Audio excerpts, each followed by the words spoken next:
Hello, hello, hello. This is Fastwalker, and welcome to the very first video in the Black and White SU commentary. I don't know how many of these I'm going to do, but this seems like a fun thing to do. I want to learn more about this metagame. I want to watch some games. I'm watching all the games anyways, so, Um, this is Fastwalker. I'm one of the council members. I'm in and out of the tier, but I've not played for a bit outside of this bracket, so really want to get familiar with how things are going. So, for this first match, we got Baddy versus TricknoIogy. I don't know either of these players, but let's see how it rolls. At the team preview, we see it looks like a rain squad for Trick. We got a Bear Tick, we got a Sea King.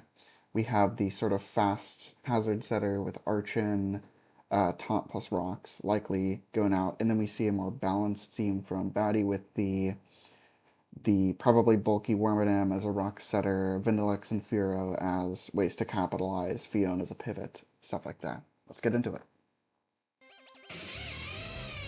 Oh, hold on, let me turn off the music. Yeah, I'm used to the Archin lead here. This does seem to be a Scarf Luxray, or this is a speed tie. Okay, this does appear to be Scarf. Definitely scary because there's not really a good electric resist due to this being such an offensively built team. Lopunny is going to be able to outrun two-shot this Luxray. Oh, okay, and this was a speed time moment. Just getting a little unlucky, but was still able to get the rocks up, obviously, for Archin. Lopunny, great rain setter. Really great in pretty much any guise. It's fast, it's versatile, it has good enough bulk and great utility options. And in this matchup, going to be able to set up Rain. The Life Orb Sea King going to be here to punch past the Wormadam, but in the process, the Life Orb damage, the Sucker Punch chip, the Toxic, going to be able to trade evenly, but yeah. And Beartick going to be stopped pretty hard by Fion. Fion Scald two-shotting under Rain, and especially if this is a physically defensive Fion, or if it outruns, if this is offensive, it will be able to take care of the Beartick. Lopunny comes in with a Fake Out, and his Fion appears to be Choice Scarf, then? Interesting. It's a smart set. I haven't used it before, but you can absolutely run it well, and it's running it well here. And the hydration, taking advantage of Trick's own rain to actually remove its paralysis here is very smart. I'm surprised about the Luxray swap though.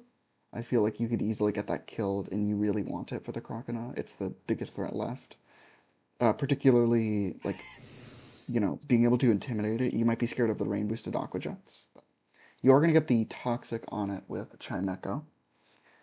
Croconaw setting up a Swords Dance, not really much else you can do, and your goal is basically just going to be to stall until Crunk goes down, and I think there's no way you don't do that.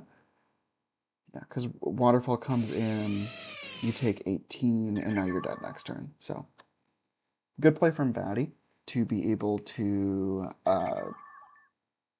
sort of neutralize this rain team, trading positively with threats like Sea King and Beartick early, and is going to be able to kill with the Drill Pick. That is game one, Baddy. Moving on to game two, we see a more offensive build, but not necessarily rain from Trick. We again see the Archin lead here to taunt other Stealth Rock leads to set rocks, and we again see that sort of classic reward structure of, Vanillix and Furo to break walls. Magmar's here as a fast threat as well. We actually see a Magmar on both sides. And then Luxray, this might be a Scarf Lux. On Baddy's side, we see sort of a balanced squad. We see Hypno as a very strong special wall, Gloom's a very strong physical wall, Pupitar is as a rocker, and then we see, sort of a breaker in Magmar, Lopunny as a fast pivot. Seviper can gotta do anything, but it's probably some sort of wall breaker. We're gonna see the Gloom versus Archin lead Yeah, Gloom gonna get taunted and is just gonna Giga Drain the Archon, gonna bring it down to Sash. Smart play from Baddy. And Archon gonna trade rocks for its life.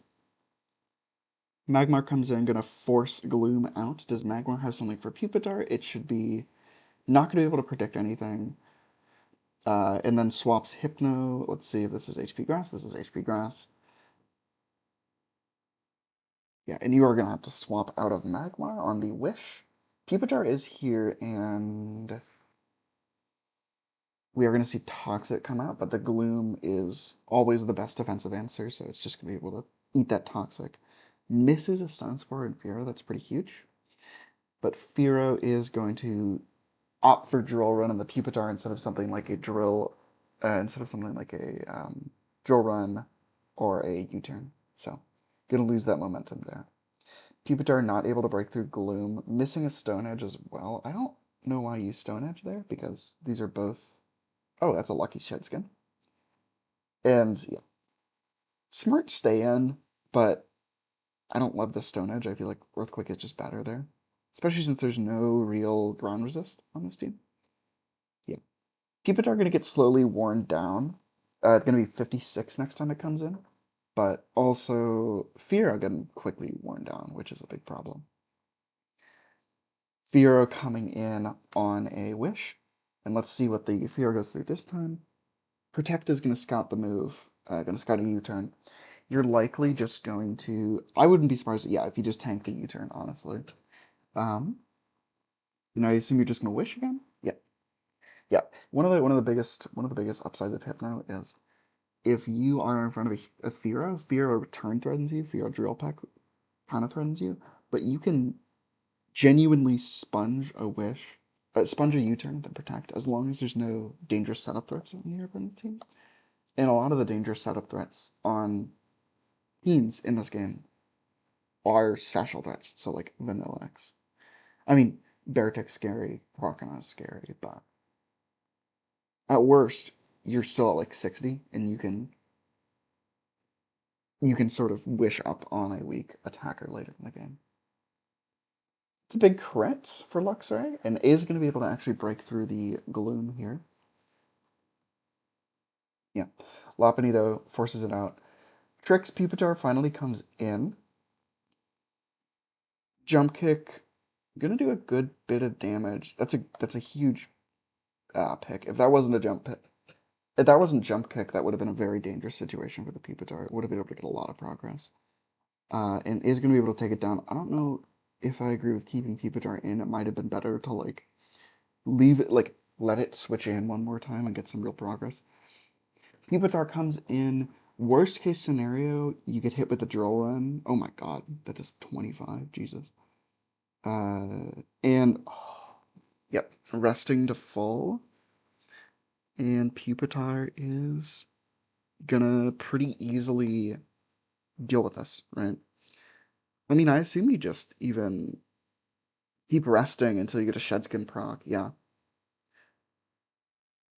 Is gonna realize the futility and then go Magmar. But again, you have this full health Hypno in the back, which is going to effortlessly check this. And I don't know what swaps in on Hypno. Like, I don't know what swaps in on a Seismic Toss at this point. Yeah, or a Wish, yeah. Yep, gonna go for the T-Bolt, but like again, your physical attackers are dead. Vanillix isn't breaking through, Archon isn't, Luxray isn't breaking through, Magmar isn't breaking through. I think Hypno might win from here. The biggest thing is you really need, yeah, and this is an S-Toss variant, which I definitely prefer over Psychic, just for, there's no chance that a Mightyena shows up and blanks it or anything. And that you're basically hoping for a lot of paras, a lot of full paras on this. Or a Confuse from Signal Beam could work, but I think it's close to curtains here. You get the crit. You get the full para. Okay, okay. The problem is I don't really know what you really do anyways. Because I think Lopunny comes in and it always takes a kill. Yeah, lop in. You're gonna fake out. If it swaps, it dies to rocks, so you can't even really intimidate cycle this. This is gonna kill Oh, Mach Punch! Mach Punch from Trick, making it interesting. But Magmar is now in. This is a Focus Blast, and Flarelet's in. Yeah. The Magmar and Magmar, the fires generally resist the other fires coverage. And we are going to see a win for Baddy. I don't think the Focus Blast miss mattered, honestly. I think Magmar takes that. But here we go. We got our first set. Baddy taking it 2-0. Solid performance in the first round.